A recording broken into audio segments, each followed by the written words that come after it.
Pittsburgh Penguins versus Boston Bruins. The lights are set to burn bright at TD Garden.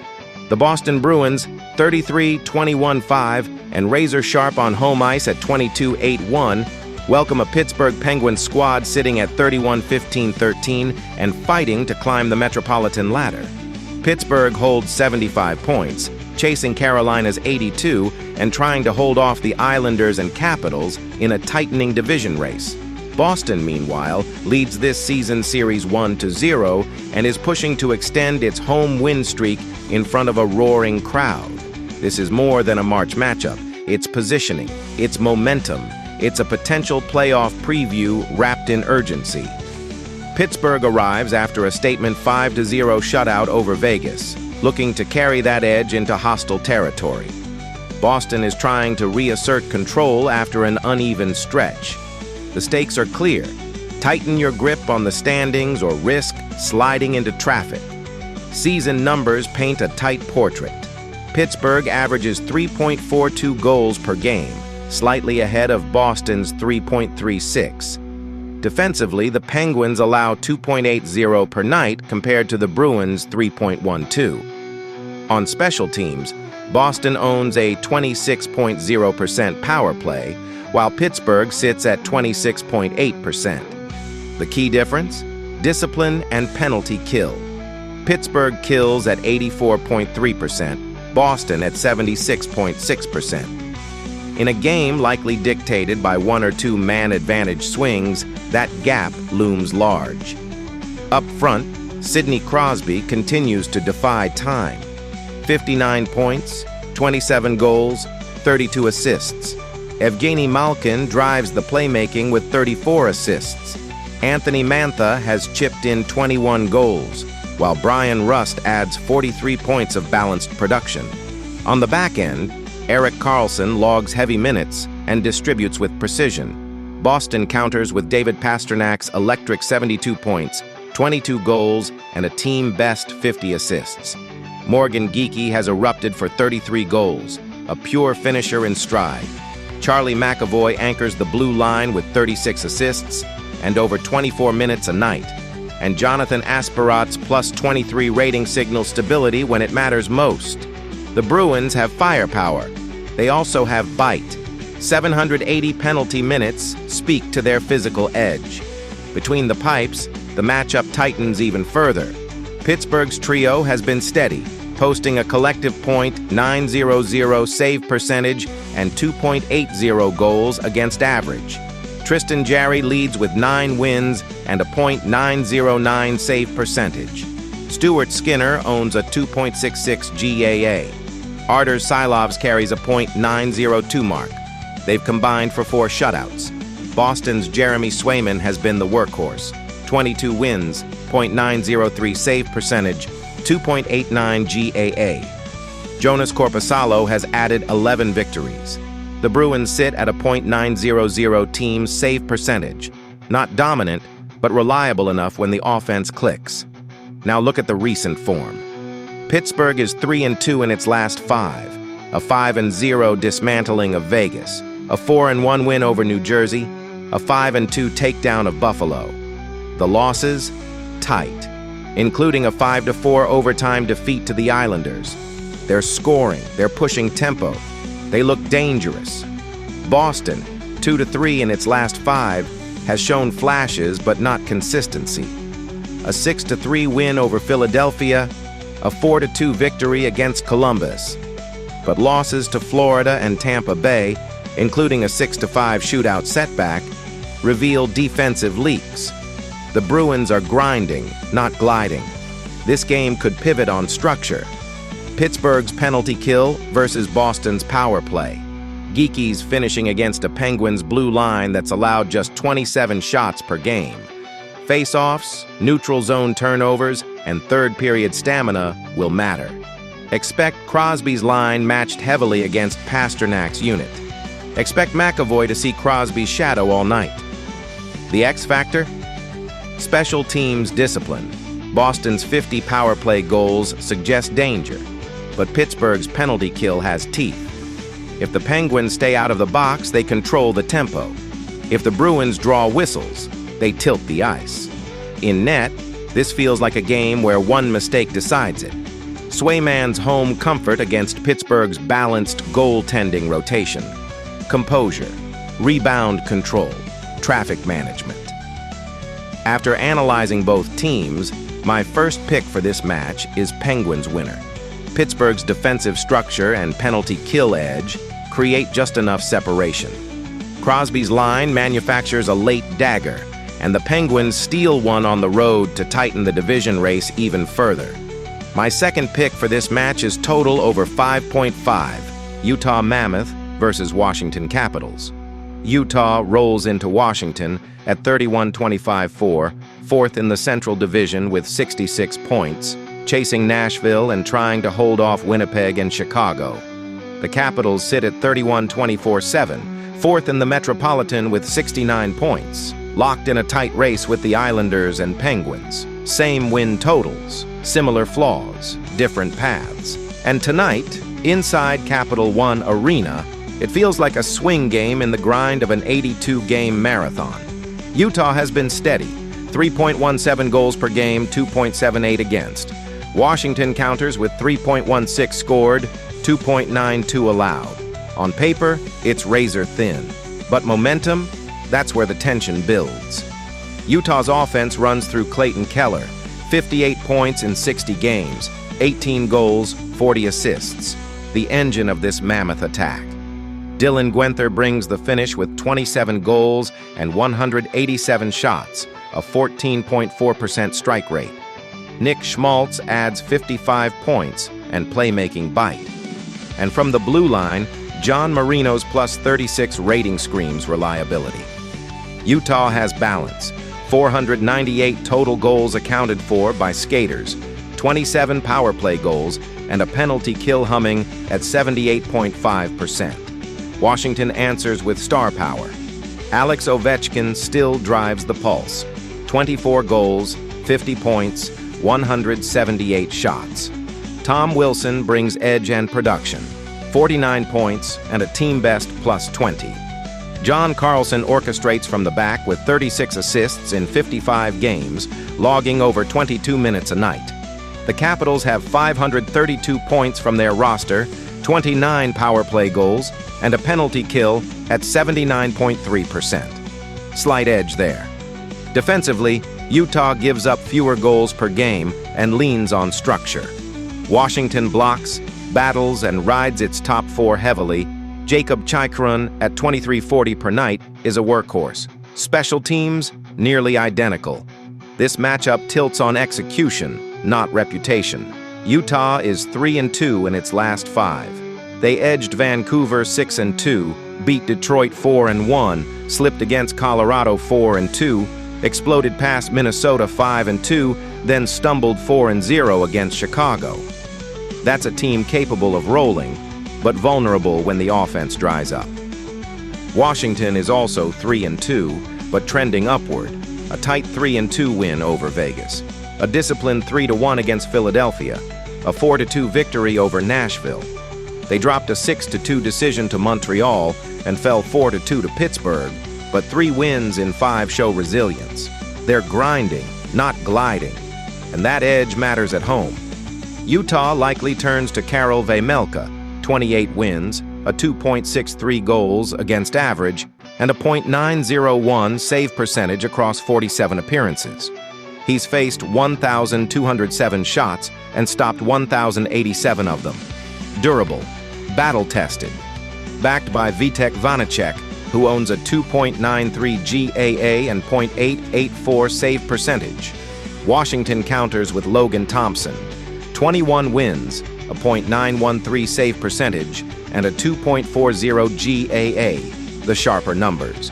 He's handled 1,120 shots, turned aside 1,023. Charlie Lindgren sits at .881 with a 3.41 GAA.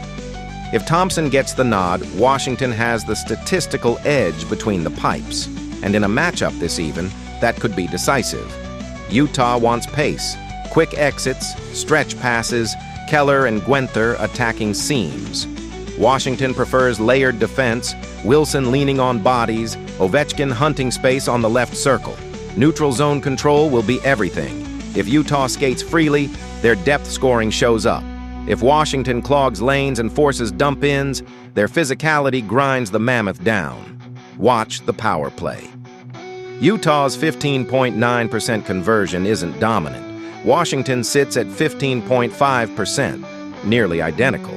But the Capitals' top unit has more one-shot finishers. Late in periods, that matters. Face-offs, third-period stamina, bench discipline. These are playoff-style details in a regular season wrapper. The difference is goaltending discipline and home ice structure. Thompson's save percentage, Carlson's puck distribution, and Ovechkin's ability to convert one clean look tip the scale. Utah will generate chances. Keller always does. But the Capitals' defensive layers and timely power play strike give them the edge. After analyzing both teams, my first pick for this match is Washington Capitals winner, and when the horn sounds, Washington protects its ice and inches closer in a metropolitan race that refuses to slow down. My second pick for this match is total under 6.5. Florida Panthers versus New Jersey Devils. The Florida Panthers roll into Newark at 30-27-3, clinging to position in a crowded Atlantic Division race. Across the ice, the New Jersey Devils sit 29-29-2, battling to stabilize their season in the Metropolitan. 1 point separates desperation from direction for both clubs. Florida's 63 points place them in the thick of the Atlantic grind, while New Jersey's 60 points have them chasing ground in their division. The season series is already tense, tied 1-1, and this rubber match carries weight. The Devils defended home ice 3-1 in the first meeting here. The Panthers answered with a 1-0 grinded-out win. Now it's about momentum. Florida is trying to push upward. New Jersey is trying to stop the slide. Florida averages 3.02 goals per game, but they surrender 3.32. New Jersey scores 2.47 and allows 3.03. The Panthers generate more offense. The Devils protect their crease slightly better. And when the margins are this tight, every shift feels amplified. Sam Reinhart drives Florida's attack with 57 points, 28 goals, 29 assists, and a team-leading 156 shots.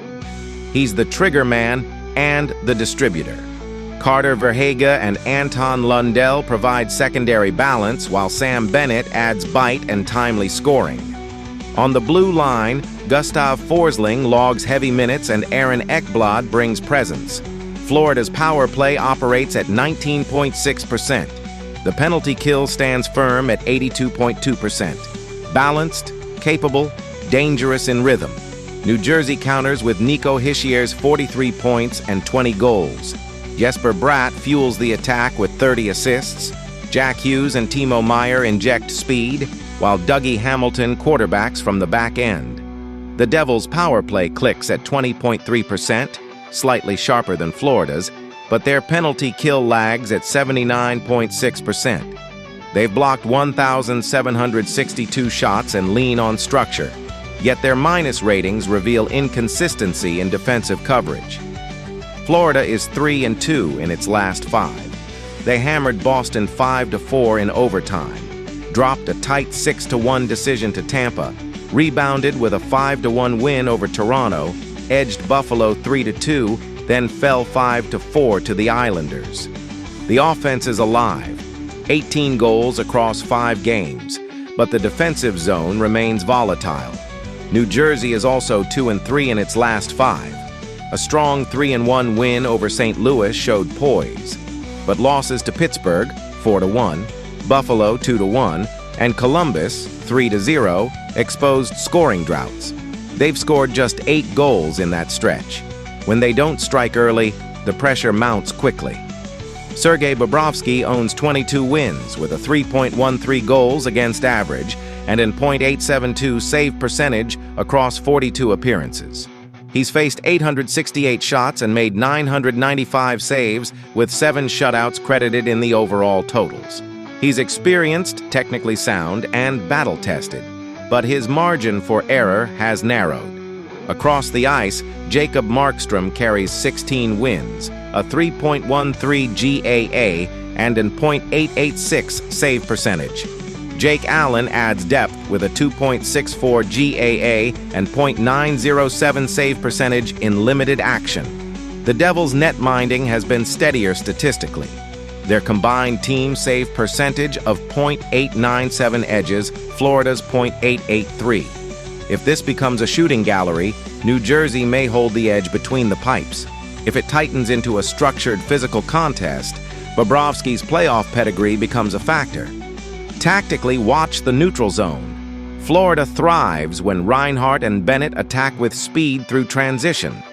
New Jersey prefers controlled entries and puck support from Hischier.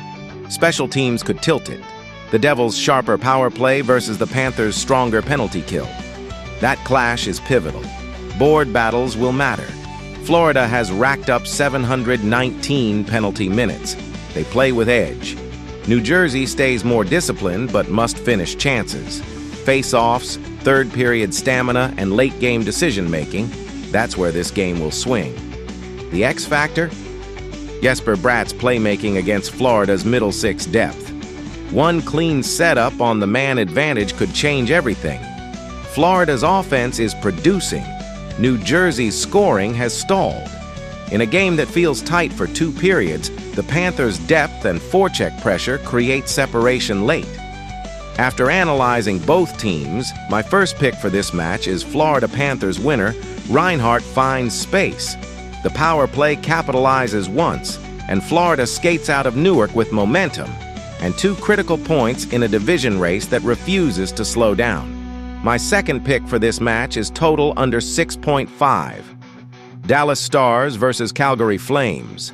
The spotlight burns bright in Calgary as the Dallas Stars, 36-14-9 and sitting second in the Central Division with 81 points, roll into the Saddledome to face the Calgary Flames, 24-28-7 and fighting uphill in the Pacific. This is more than a cross-conference clash. It's a measuring stick game.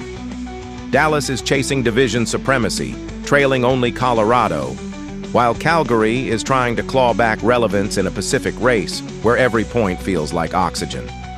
The Stars bring one of the conference's most balanced resumes, 3.32 goals per game, a plus 54 goal differential edge over Calgary's 2.47 scoring average. The Flames counter with home ice and urgency. They've taken 2 of the 3 meetings in this season series, including a 3-2 win in Calgary. But momentum? That leans south of the border.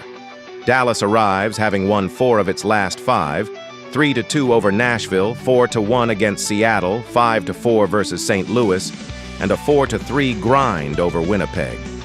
Calgary has split its last 5, highlighted by a 4-1 win in Edmonton, but also a 3-2 setback against Anaheim and a 4-2 loss to Toronto. One team is rolling, the other is searching. Offensively, the Stars are powered by Mikko Rantanen's 69 points, 20 goals, 49 assists, and Jason Robertson's 33-goal burst.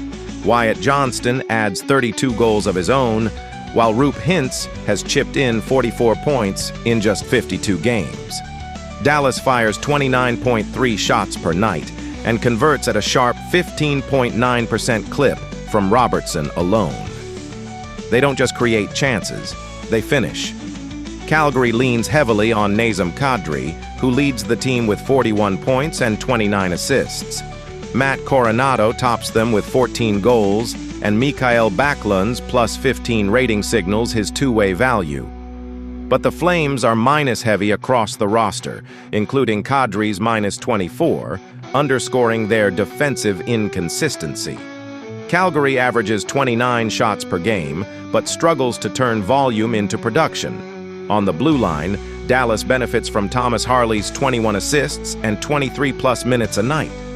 Calgary counters with Rasmus Andersson logging 24 minutes per game and 53 penalty minutes. A physical presence, but one that walks a tightrope. Between the pipes, this matchup tightens. Jake Oettinger stands tall at 24-10-4 with a 2.71 goals against average and a .898 save percentage across 38 starts. Casey DeSmith has been even sharper statistically. 2.31 GAA and a .913 save rate in 22 appearances.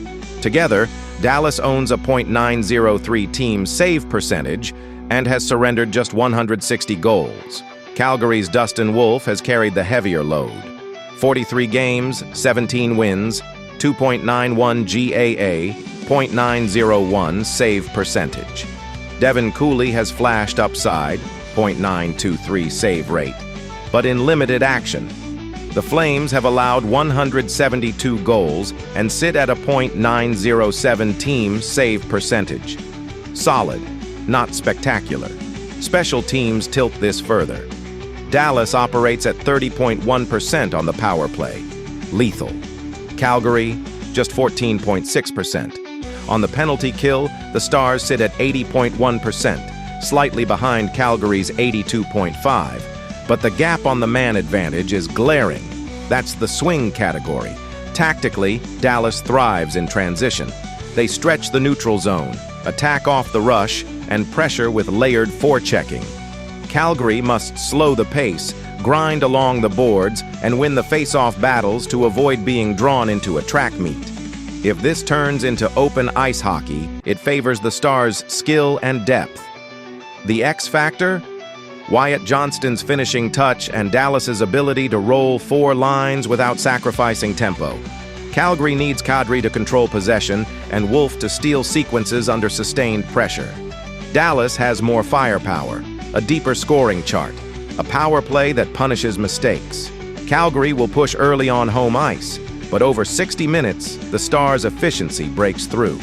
After analyzing both teams, my first pick for this match is Dallas Stars winner, clinical puck movement, special teams execution, and enough composure in net to silence the Saddle Dome.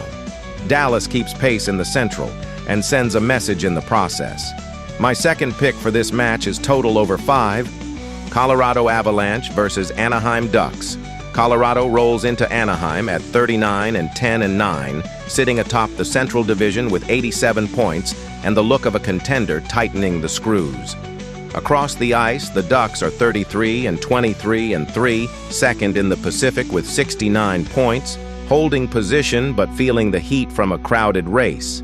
This isn't just another interconference date, it's a measuring stick game. The Avalanche are chasing dominance. The Ducks are defending home ice and fighting to prove they belong in the Western conversation. Colorado has already shown it can dictate terms. Anaheim has already shown it won't go quietly. Tonight is about momentum and message. Colorado's offensive engine starts with Nathan MacKinnon. 97 points, 40 goals, 57 assists, a +50 rating. He's not just producing, he's overwhelming. Martin Necas has 68 points. Kale Makar 60 with 43 assists from the blue line, and Mikko Rantanen 60 of his own. This is layered scoring, not a one-line operation. The Avalanche averaged 3.79 goals per game and fired 28.7 shots a night. Their power play clicks at 27%. Efficient, ruthless. Anaheim counters with Cutter Gauthier's 52 points and 28 goals, Beckett Seneca and Leo Carlson, each at 49 points, and Jackson Lacombe driving offense from the back end with 34 assists while logging over 24 minutes a night. The Ducks score 3.25 per game, respectable, and throw 29 shots on goal. But defensively, they're allowing 3.49 goals per contest. Their penalty kill sits at 77.5%. That's a red flag against Colorado's precision attack. On the blue line, Colorado brings structure. Josh Manson's 70 penalty minutes show the physical tone, while Makar controls transition. Anaheim's Lacombe plays heavy minutes, Radko Gudas brings edge, and Ross Johnston leads with 93 penalty minutes. Grit is not the issue. Containment is. In net, the duel is compelling. Scott Wedgwood is 21-4-5 with a 2.29 goals against average and a .913 save percentage. Mackenzie Blackwood backs him at 17-6-1, 2.23 GAA, .916 save percentage. Colorado's team save percentage is .915. That's backbone hockey. Anaheim leans on Lucas Dostal, 24 wins, 2.97 GAA, .896 save percentage, and Ville Husso at 3.26 and .882. The Ducks team's save percentage is .887. Over a long season, those decimals matter. In a single game, they can decide it. Now look at form. Colorado's last 5. Wins over Chicago, 3-1. Utah, 4-2. Seattle, 4-2. 2 losses, 5-2 to Minnesota, 2-0 to Detroit, but 3 wins in 5 and a plus differential in those victories. They're not scrambling, they're recalibrating. Anaheim, a 3-2 shootout win over Calgary, a 6-5 surge past Edmonton, a 4-2 win in Seattle. That's offense rolling, but there's also a 5-4 overtime loss to Winnipeg and a 4-3 setback to Vegas. Tight games, high-event hockey, thrilling and risky. This game will pivot on pace control. If Colorado dictates through the neutral zone, limits odd man rushes, and forces Anaheim into half-ice sets, the Avalanche depth takes over. If the Ducks can stretch the ice, trade chances, and draw penalties, they give Gauthier and Carlson room to strike. Special teams loom large. Colorado's 27% power play against Anaheim's 77.5% kill is the tactical pressure point. Conversely, Anaheim's 18.3% power play must test a Colorado penalty kill operating at 83.7%. One side is clinical, the other must be opportunistic. Watch McKinnon against Lacomb's pairing. Watch Makar activating below the circles. Watch Dostal early. If he settles, the building believes. If Colorado scores first, the game tilts. After analyzing both teams, my first pick for this match is Colorado Avalanche winner. The Avalanche's goaltending edge and special teams precision are too strong to ignore. Anaheim will generate chances. They've been surging offensively, but over 60 minutes, structure beats volatility. Colorado's depth, discipline, and elite shot conversion push them over the line. Puck drop brings noise. By the final horn, expect Colorado's consistency to speak louder. My second pick for this match is total over 5.5.